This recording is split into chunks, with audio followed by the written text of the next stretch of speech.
ਇੱਕ ਪੀੜਿਤ ਰੇਪ ਦੀ ਲਿਖਤੀ ਸ਼ਿਕਾਇਤ ਕਮਿਸ਼ਨਰ ਪੁਲਿਸ ਨੂੰ ਦੇ ਦੇਵੇ 16/11 100 ਦਿਨ ਟੱਪ ਜਾਣ ਪੁਲਿਸ ਕਵੇ ਅਸੀਂ ਇਨਵੈਸਟੀਗੇਸ਼ਨ ਕਰ ਰਹੇ ਹਾਂ। ਇਹ ਤੋਂ ਵੱਡੀ ਲਾਹਨਤ ਕੀ ਹੋਵੇ।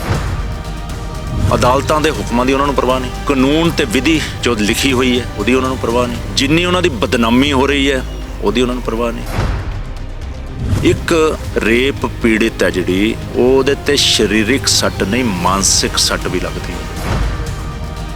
ਲੋਕਾਂ ਦੇ ਚੁਣੇ ਹੋਏ ਨੁਮਾਇੰਦੇ ਨੇ, ਲੋਕਾਂ ਦੇ ਵਿੱਚ ਕੀ ਮੈਸੇਜ ਜਾਂਦਾ ਜਦ ਇਹ ਜੀ ਘਟਨਾਵਾਂ ਸਾਹਮਣੇ? ਇੱਕ ਐਮਐਲਏ ਨੇ ਇੱਕ ਧੀ ਦੀ ਇੱਜ਼ਤ ਲੁੱਟੀ ਤੇ ਤੁਸੀਂ ਅਸੈਂਬਲੀ ਦੇ ਵਿੱਚ ਬੋਲ ਵੀ ਨਹੀਂ ਸਕੇ। ਕੈਪਟਨ ਸਾਹਿਬ ਨੂੰ ਪੁੱਛਣਗੇ ਤੁਹਾਡੇ ਕੋਲ ਉਹਨੇ ਕੰਪਲੇਂਟ ਕੀਤੀ, ਤੁਸੀਂ ਆਦੇਸ਼ ਵੀ ਨਹੀਂ ਦੇ ਸਕੇ ਕਿ ਐਫਆਈਆਰ ਰਜਿਸਟਰ ਹੋਵੇ। ਡੀਜੀਪੀ ਸਾਹਿਬ ਨੂੰ ਸਵਾਲ ਖੜਾ ਹੋਊਗਾ ਕਿ ਤੁਹਾਡੇ ਕੋਲ ਆਈ ਉਹ ਕੁਰਲਾਈ ਤੇ ਮੇਰੇ ਵਰਗਾ ਵੀ ਜਾ ਕੇ ਉਹਨਾਂ ਕੋਲ ਆਪਣੀ ਬੀਨ ਵਜਾ ਕੇ ਆਇਆ, ਤੁਹਾਨੂੰ ਆਪਣਾ ਜ਼ਿੰਮੇਵਾਰੀ ਸਮਝ ਨਹੀਂ ਆਈ। ਇੱਕ ਕਾਮਨ ਆਦਮੀ ਦਾ ਜਿਹੜਾ ਕੇਸ ਹੈ ਨਾ ਉਹ ਐਵੇਂ ਹੀ ਲਮਕਦਾ ਹੈ। ਜਦ ਅਰਨਬ ਗੋਸਵਾਮੀ ਜੀ ਦਾ ਹੋਊਗਾ ਤਾਂ 3 ਦਿਨ 'ਚ ਹੋ ਜਾਊਗਾ, ਨਰਸਿਮਹਾ ਰਾਓ ਜੀ ਦਾ ਹੋਊਗਾ 4 ਦਿਨ 'ਚ ਹੋ ਜਾਊਗਾ, ਨਵਾਂ ਲਾਅ ਬਣ ਜਾਊ, ਅਮਿਤ ਸ਼ਾਹ ਜੀ ਦਾ ਹੋਊਗਾ 2 ਦਿਨ 'ਚ ਹੋ ਜਾਊ। ਲੋਕ ਇਨਸਾਫ ਪਾਰਟੀ ਚੀਫ ਤੇ ਐਮਐਲਏ ਸਿਮਰਨਜੀਤ ਸਿੰਘ ਬੈਂਸ ਖਿਲਾਫ ਲੁਧਿਆਣੇ ਦੀ ਮਹਿਲਾ ਵੱਲੋਂ 3 ਮਹੀਨੇ ਪਹਿਲਾਂ ਦੋਸ਼ ਲਾਏ ਗਏ ਸੀ। ਅੱਜ ਪ੍ਰੈਸ ਕਾਨਫਰੰਸ ਕੀਤੀ ਗਈ ਹੈ। ਐਡਵੋਕੇਟ ਹਰੀਸ਼ ਰਾਏ ਟਾਂਡਾ ਜੀ ਸਾਡੇ ਨਾਲ ਨੇ। ਟਾਂਡਾ ਜੀ, ਵਿਸਤਾਰ ਨਾਲ ਦੱਸਿਓ। ਮੁੱਦਾ ਤਾਂ ਛੱਡੀਏ ਪਾਸੇ,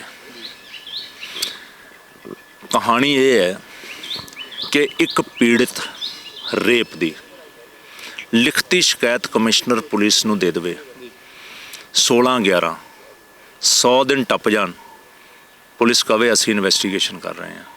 ਇਹ ਤੋਂ ਵੱਡੀ ਲਾਹਨਤ ਕੀ ਹੋਊਗੀ।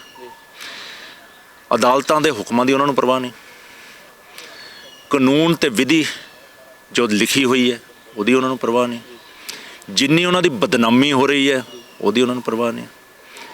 ਇੱਕ ਰੇਪ ਪੀੜਿਤ ਹੈ ਜਿਹੜੀ ਉਹਦੇ ਤੇ ਸਰੀਰਕ ਸੱਟ ਨਹੀਂ ਮਾਨਸਿਕ ਸੱਟ ਵੀ ਲੱਗਦੀ ਹੈ ਤੇ ਉਸ ਨੂੰ ਤੁਸੀਂ ਇਹ ਮਜਬੂਰ ਕਰਦੇ ਹੋ ਕਿ ਉਹ ਭੁੰਨੇ ਤੱਪੜ ਵਿਛਾ ਕੇ ਕਮਿਸ਼ਨਰ ਦੇ ਬਾਹਰ 20 ਦਿਨ 25 ਦਿਨ ਲਗਾਤਾਰ ਰੋਜ਼ ਭੁੱਖੀ ਭਾਨੀ ਸਵੇਰ ਤੋਂ ਸ਼ਾਮ ਤੱਕ ਬੈਠੀ ਰਵੇ।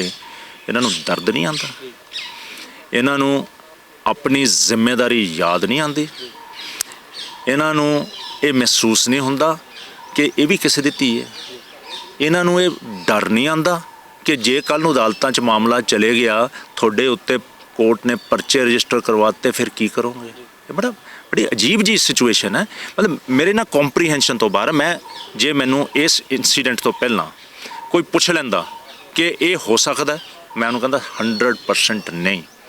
ਮੈਂ ਉਹਨੂੰ ਕਹਿੰਦਾ ਮੈਂ ਆਪਣੀ ਸਾਰੀ ਮਿਲੀਅਨ ਜੋ ਵੀ ਮੇਰੇ ਕੋਲ ਹੈ ਸਾਰਾ ਇਹਦੇ ਤੇ ਝੋਕ ਦੂੰਗਾ ਸ਼ਰਤ ਲਗਾਉਣ ਲਈ ਕਿ ਹੋ ਹੀ ਨਹੀਂ ਸਕਦਾ, ਪਰ ਇਹਨਾਂ ਨੇ ਅਨਹੋਣੀ ਕਰਕੇ ਦਿਖਾਤੀ। ਲੋਕਾਂ ਦੇ ਚੁਣੇ ਹੋਏ ਨੁਮਾਇੰਦੇ ਨੇ, ਲੋਕਾਂ ਦੇ ਵਿੱਚ ਕੀ ਮੈਸੇਜ ਜਾਂਦਾ ਜਦ ਇਹ ਜੀ ਘਟਨਾਵਾਂ ਸਾਹਮਣੇ? ਉਹਦੇ 'ਚ ਇਹ ਜਾਂਦਾ ਹੈ ਕਿ ਜਿਹੜੇ 115 ਐਮਐਲਏ ਇਹਨਾਂ ਇਲਾਵਾ ਉਹ ਇਹਨਾਂ ਨਾਲ ਰਲ ਗਏ ਕਿ ਆਪਾਂ ਇੱਕ ਕੰਮ ਕਰ ਲਓ, ਜੇ ਕੋਈ ਆਪਣੇ ਐਮਐਲਏ ਤੇ ਸ਼ਿਕਾਇਤ ਆਉਂਦੀ ਹੈ ਬੋਲੋ ਹੀ ਨਾ, ਜੋ ਮਰਜ਼ੀ ਕਰ ਲੈਣ, ਕਿਸੇ ਨੂੰ ਲੁੱਟ ਲੈਣ, ਕਿਸੇ ਦੀ ਇੱਜ਼ਤ ਲੁੱਟ ਲੈਣ, ਜੋ ਮਰਜ਼ੀ ਕਰ ਲੈਣ, ਉਹ ਕੁਝ ਕਰਨਾ ਹੀ ਨਹੀਂ।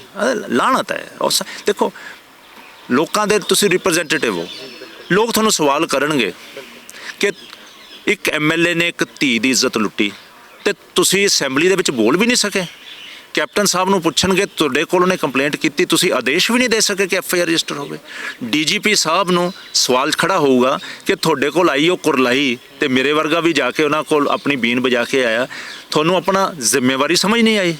ਤੇ ਅਦਾਲਤਾਂ ਵੀ ਪੁੱਛਣਗੀਆਂ ਕਿ ਅਸੀਂ ਐਡੇ 100 ਪੇਜ ਦੀਆਂ ਜਜਮੈਂਟਸ ਲਿਖਦੇ ਹਾਂ, ਤੁਹਾਡੇ ਲਈ ਆਦੇਸ਼ ਦਿੰਦੇ ਹਾਂ ਕਿ ਤੁਸੀਂ ਪੜ੍ਹਦੇ ਨਹੀਂ। ਤੇ ਦੇਖੋ ਪੜ੍ਹਦੇ ਤਾਂ ਨਹੀਂ ਤਾਂ ਅਲੱਗ ਹੈ, ਇਹਨਾਂ ਨੂੰ ਲਿਖ ਕੇ ਕੰਟੈਂਪਟ ਨੋਟਿਸ ਭੇਜਿਆ ਕਿ ਤੁਸੀਂ ਉਲੰਘਣਾ ਕਰ ਰਹੇ ਹੋ, ਉਹ ਫੇਰ ਅਸਰ ਨਹੀਂ। ਇਹਨੂੰ ਇਹ ਲਿਖ ਕੇ ਦੇ ਕੇ ਆਈ ਹੈ ਔਰ ਜਿਹੜੀ ਆਈਪੀਐਸ ਆਫਿਸਰ ਹੈ ਉਹਨੂੰ ਕਿ ਮੈਡਮ ਤੂੰ ਆਹ ਜਜਮੈਂਟਸ ਹੈ, ਉਹ ਉਹਨਾਂ ਨੂੰ ਮੋੜ ਦਿੰਦੀ ਹੈ। ਇਹਨੂੰ ਫਿਰ ਰਜਿਸਟਰਡ ਪੋਸਟ ਨਾਲ ਇਹਨੇ ਭੇਜੀ। ਤੇ ਜਿਹੜਾ deputy commissioner law and order ਹੈ ਜਿਹੜਾ ਹੁਣ ਸਿਟ ਦਾ ਇੰਚਾਰਜ ਬਣਾਇਆ, ਉਹ ਕਹਿੰਦਾ ਕੱਲ੍ਹ ਨੂੰ ਕਮਿਸ਼ਨਰ ਤੇ ਇਲਜ਼ਾਮ ਲੱਗ ਜਾਵੇ, ਮੇਰੇ ਤੇ ਲੱਗ ਜਾਵੇ, ਐਵੇਂ ਹੀ ਐਫਆਈਆਰ ਕਰ ਦਈਏ। ਇਹਦਾ ਮਤਲਬ ਕਿ ਬੈਂਸ ਬਹੁਤ ਬੜਾ ਬੰਦਾ ਹੈ, ਇਸ ਕਰਕੇ ਇਲਜ਼ਾਮ ਲਾਉਣ ਵਾਲਾ ਜਿਹੜਾ ਵੀ ਹੈਗਾ ਝੂਠਾ ਹੈ, ਉਹੀ ਸੱਚਾ ਹੈ। ਫਿਰ ਕੈਪਟਨ ਸਾਹਿਬ ਨੂੰ ਪੁੱਛੀਏ ਕਿ ਕੈਪਟਨ ਸਾਹਿਬ ਜਿਹੜਾ ਤੁਸੀਂ ਡੀਸੀ ਦੇ ਗੱਲ ਪਿਆ ਸੀ ਉਦੋਂ ਕਿਹਾ ਸੀ ਮੈਂ ਐਫਆਈਆਰ ਕਰਾਈ ਆ ਆਪ, ਉਹ ਫਿਰ ਕਿਉਂ ਕਰਾਤੀ ਸੀ ਤੁਸੀਂ? ਐਡਾ ਵੱਡਾ ਬੰਦਾ ਡੀਸੀ ਨੂੰ ਤਾਂ ਗਾਲਾਂ ਕੱਢ ਹੀ ਸਕਦਾ, ਉਹ ਇਸ ਔਰਤ ਦੀ ਇੱਜ਼ਤ ਲੁੱਟ ਹੀ ਸਕਦਾ, ਇਹ ਤਾਂ ਰਾਈਟ ਹੈ ਉਹਦਾ। ਕਮਾਲ ਹੈ। ਮਾਮਲਾ ਹਾਈ ਕੋਰਟ ਦੇ ਵਿੱਚ ਪਹੁੰਚ ਚੁੱਕਾ, ਤੁਹਾਨੂੰ ਲੱਗਦਾ ਕਿ ਨਿਆਂ ਮਿਲੇਗਾ? ਦੇਖੋ ਟੈਕਨੀਕਲ ਇਸ਼ੂਜ਼ ਹੁੰਦੇ ਆ, ਹਾਈ ਕੋਰਟ ਨੇ ਨੋਟਿਸ ਆਫ ਮੋਸ਼ਨ ਕੀਤਾ, ਨੋਟਿਸ ਆਫ ਮੋਸ਼ਨ ਦਾ ਇਹਨਾਂ ਨੇ ਜਵਾਬ ਦੇਣਾ ਹੈ। ਮੀਨਵਾਈਲ ਇਹਨੇ ਐਪਲੀਕੇਸ਼ਨ ਲਗਾਤੀ ਨੀਚੇ 156(3) ਦੀ, ਕੋਰਟ ਨੇ ਉਹਨੂੰ ਕੰਪਲੇਂਟ ਟਰੀਟ ਕਰ ਲਈ। ਹੁਣ ਉਹਦੀ ਰਿਵੀਜ਼ਨ ਪੈਂਡਿੰਗ ਹੈ। ਹੁਣ ਉਹ ਰਿਵੀਜ਼ਨ ਕੀ ਕਰਵਟ ਲੈਂਦੀ ਹੈ ਖੁਦਾ ਜਾਣੇ, ਜੱਜ ਸਾਹਿਬ ਨੂੰ ਪਤਾ ਕੀ ਕਰਨਗੇ। ਜੇ ਉਹਦੀ ਰਿਵੀਜ਼ਨ ਐਕਸੈਪਟ ਕਰ ਲੈਂਦੇ ਆ FIR ਹੋ, ਜੇ ਨਹੀਂ ਕਰਦੇ ਇਹ ਹਾਈ ਕੋਰਟ ਜਾਊ। ਉਹ ਇਹ ਅਲਟੀਮੇਟਲੀ ਜਿਹੜੇ ਕੋਰਟਸ ਦੀਆਂ ਪ੍ਰੋਸੀਡਿੰਗਸ ਆ, ਤੁਹਾਨੂੰ ਪਤਾ ਇਹ ਕਾਮਨ ਆਦਮੀ ਦਾ ਜਿਹੜਾ ਕੇਸ ਹੈ ਨਾ ਉਹ ਐਵੇਂ ਹੀ ਲਮਕਦਾ ਹੈ। ਜਦ ਅਰਨਬ ਗੋਸਵਾਮੀ ਜੀ ਦਾ ਹੋਊਗਾ ਤਾਂ 3 ਦਿਨ 'ਚ ਹੋ ਜਾਊਗਾ, ਨਰਸਿਮਹਾ ਰਾਓ ਜੀ ਦਾ ਹੋਊਗਾ 4 ਦਿਨ 'ਚ ਹੋ ਜਾਊਗਾ, ਨਵਾਂ ਲਾਅ ਬਣ ਜਾਊ, ਅਮਿਤ ਸ਼ਾਹ ਜੀ ਦਾ ਹੋਊਗਾ 2 ਦਿਨ 'ਚ ਹੋ ਜਾਊ। ਇਸ ਬੰਦੇ ਦੇਖ ਕੇ ਵੀ ਤਾਂ ਹੁੰਦਾ ਨਾ ਜੀ, ਇੰਪੋਰਟੈਂਟ ਹੁੰਦੇ ਆ ਕੇਸ, ਬੜੇ ਬੰਦਿਆਂ ਦੇ ਕੇਸ ਇੰਪੋਰਟੈਂਟ ਹੁੰਦੇ। ਇਹ ਤਾਂ ਗਰੀਬ ਛੋਟੀ ਬੇਕਾਰ ਔਰਤ ਹੈ, ਇਹਨੂੰ ਪਤਾ ਨਹੀਂ ਕਿੰਨਾ ਕੁ ਸਮਾਂ ਲੱਗੂਗਾ। ਪੋਲੀਟੀਕਲ ਸ਼ੈ ਹੈ ਜਿਵੇਂ ਕੇਸ, ਤੇ ਆਖਰੀ ਕੁਐਸਚਨ ਹੈ, ਕਿਵੇਂ ਦੇਖਦੇ ਹੋ ਜੇ ਆਉਣ ਵਾਲੇ ਸਮੇਂ ਦੇ ਵਿੱਚ ਨਿਆਂ ਨਹੀਂ ਮਿਲਦਾ ਤਾਂ ਕੀ ਰਣਨੀਤੀ ਰਹੇ? ਨਿਆਂ ਹੈ ਨਾ ਜਿਹੜਾ, ਇਹਨੂੰ ਲੋਕ ਸੁਸਤ ਤਾਂ ਕਰ ਦਿੰਦੇ ਆ। ਜ਼ੋਰਾਵਰ ਜਿਹੜੇ ਹੁੰਦੇ ਉਹਨਾਂ ਦਾ ਤਰੀਕਾ ਹੁੰਦਾ ਇਹਨੂੰ ਡਿਲੇ ਕਰਨਾ, ਸੁਸਤ ਕਰ ਦਿੰਦਾ। ਹੱਥ ਕੰਡੇ ਕੀ ਹੁੰਦੇ ਆ? ਪਹਿਲਾ ਹੱਥ ਕੰਡਾ ਹੁੰਦਾ ਇਹਨੂੰ ਤੋੜੋ, ਉਹ ਕਰ ਲਿਆ। ਦੂਜਾ ਪੈਸੇ ਦੇ ਕੇ ਤੋੜੋ, ਉਹ ਕਰ ਲਿਆ। ਤੀਜਾ ਹੁੰਦਾ ਡਰਾ ਕੇ ਤੋੜੋ, ਉਹ ਕਰ ਲਿਆ। ਚੌਥਾ ਹੁੰਦਾ ਜ਼ਲੀਲ ਕਰਕੇ ਤੋੜੋ, ਉਹ ਕਰ ਲਿਆ। ਹੁਣ ਪੰਜਵਾਂ ਹੁੰਦਾ ਇਹਨੂੰ ਲਮਕਾਓ, ਥਕਾਓ, ਉਹ ਕਰ ਲਿਆ। ਛੇਵਾਂ ਹੁੰਦਾ ਉਲਟਾ ਕੂੜਾ ਇਹਦੇ 'ਤੇ ਸੁੱਟ ਦਿਓ, ਗੰਦ ਇਹਦੇ 'ਤੇ ਪਾ ਦਿਓ, ਉਹ ਕਰ ਲਿਆ। ਇਹਨੂੰ ਗੰਦੀ ਔਰਤ, ਕੋਈ ਬੰਦੇ ਖੜੇ ਕਰ ਲਏ। ਫਿਰ ਇਹਨੂੰ ਖਰਾਬ ਕਰਨ ਲਈ ਔਰਤ ਨੂੰ ਇਹਨੂੰ ਅਸ਼ਲੀਲ ਮੈਸੇਜ ਭੇਜਣੇ ਸ਼ੁਰੂ ਕਰ ਲਏ। ਸਾਰੇ ਹੱਥ ਕੰਡਿਆਂ 'ਚੋਂ ਇਹ ਬਾਹਰ ਨਿਕਲ ਆਈ ਹੈ, ਇਹ ਅਗਨੀ ਪ੍ਰੀਖਾ ਦੇ ਆਈ ਹੈ। ਹੁਣ ਇਹ ਜੇ ਪਿੱਛੇ ਨਾ ਹਟੀ, ਇਹ ਚਾਹੇ ਜੂੰ ਦੀ ਚਾਲ ਜਾਵੇ ਪਰ ਕਾਨੂੰਨ ਬੈਂਸਾਂ ਤੱਕ ਪਹੁੰਚੂਗਾ। ਬੜਾ ਸਿੰਪਲ ਜਿਹਾ ਮਸਲਾ ਹੈ ਕਿ rule of law must prevail. Law ਕਹਿੰਦਾ ਹੈ ਕਿ ਕੋਈ ਪੀੜਿਤ ਜੇ ਸ਼ਿਕਾਇਤ ਕਰਦਾ ਹੈ, ਖਾਸ ਤੌਰ 'ਤੇ ਔਰਤ, ਉਹਦੇ 'ਤੇ ਜ਼ਬਰ ਜਨਾਹ ਦੀ ਸ਼ਿਕਾਇਤ ਆਉਂਦੀ ਹੈ ਤਾਂ FIR ਹੋਣੀ ਚਾਹੀਦੀ ਹੈ। ਅਤੇ ਜੇ FIR ਨਹੀਂ ਹੁੰਦੀ ਤਾਂ ਉਹ ਪੁਲਿਸ ਅਫਸਰ ਹੈ ਜਿਹੜਾ ਉਹ ਵੀ ਕਾਨੂੰਨ ਦਾ ਗੁਨਾਹਗਾਰ ਹੋ ਜਾਂਦਾ ਹੈ। ਇਹ ਮੈਂ ਤਾਂ ਸਮਝਦਾ ਕਿ ਇਹੋ ਜਿਹੇ ਕੇਸ 'ਚ ਫੌਰਨ FIR ਹੋਣੀ ਚਾਹੀਦੀ ਸੀ। ਜਿੰਨੇ ਸਬੂਤ ਹੈ ਉਹ ਸਬੂਤ ਸਾਹਮਣੇ ਚਾਹੀਦੇ ਸੀ, ਲੱਭਣੇ ਚਾਹੀਦੇ ਸੀ। ਪਰ ਇੱਥੇ 100 ਦਿਨ ਤੋਂ ਉੱਤੇ ਡਿਲੇ ਕਰਕੇ ਸਬੂਤ ਖੁਰਦ-ਪੁਰਦ ਕਰਨ ਦਾ ਕੰਮ ਪੁਲਿਸ ਨੇ ਕੀਤਾ ਹੈ। ਬਹੁਤ ਮਾੜਾ ਕੰਮ ਹੋਇਆ। ਅਤੇ ਜੇ ਇਸ ਕਿਸਮ ਦੇ ਬੰਦਿਆਂ ਨੂੰ ਵੀ ਕਾਨੂੰਨ ਤੋਂ ਰਾਹਤ ਨਹੀਂ ਮਿਲੂਗੀ, ਪੁਲਿਸ ਤੋਂ ਰਾਹਤ ਨਹੀਂ ਮਿਲੂਗੀ, ਤਾਂ ਆਖਰ ਸੱਭਿਆ ਸਮਾਜ ਕਿੱਧਰ ਜਾਊਗਾ?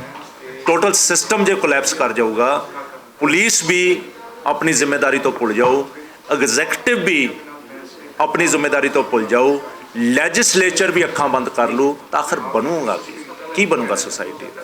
ਇਹ ਮੇਰੇ ਇੱਕ ਬੇਵਸ ਔਰਤ ਜਿਹੜੀ ਸਾਧਨ ਵੀ ਬੜੇ ਘੱਟ ਹੈ, ਗਰੀਬ ਹੈ, ਕੌਣ ਉਹਦੇ ਨਾਲ ਖੜਾ ਹੋਊਗਾ? ਇਹ ਤਾਂ ਸ਼ਾਇਦ ਮੇਰੇ ਵਰਗੇ ਬੰਦੇ ਖੜੇ ਨਾ ਹੁੰਦੇ, ਹੁਣ ਤੇ ਟੁੱਟ ਟੱਟ ਜਾਣੀ ਸੀ, ਭੰਨ ਲੈਣਾ ਸੀ। ਤੁਸੀਂ ਸੁਣਿਆ, ਇਹ ਸਨ ਐਡਵੋਕੇਟ ਹਰੀਸ਼ ਰਾਏ ਟਾਂਡਾ, ਜਿਨ੍ਹਾਂ ਕਿਹਾ ਕਿ ਜਿਹੜੇ ਸਿਮਰਨਜੀਤ ਸਿੰਘ ਬੈਂਸ ਨੇ, ਜਿਹੜੇ MLA ਲੁਧਿਆਣੇ ਦੇ, ਉਹਨਾਂ ਦੇ ਜਿਹੜੇ ਆਰੋਪ ਇਸ ਲੇਡੀਜ਼ ਵੱਲੋਂ ਲਗਾਏ ਗਏ ਨੇ 45 ਸਾਲਾ ਮਹਿਲਾ ਵੱਲੋਂ, ਉਹ ਬਿਲਕੁਲ ਜਾਇਜ਼ ਨੇ।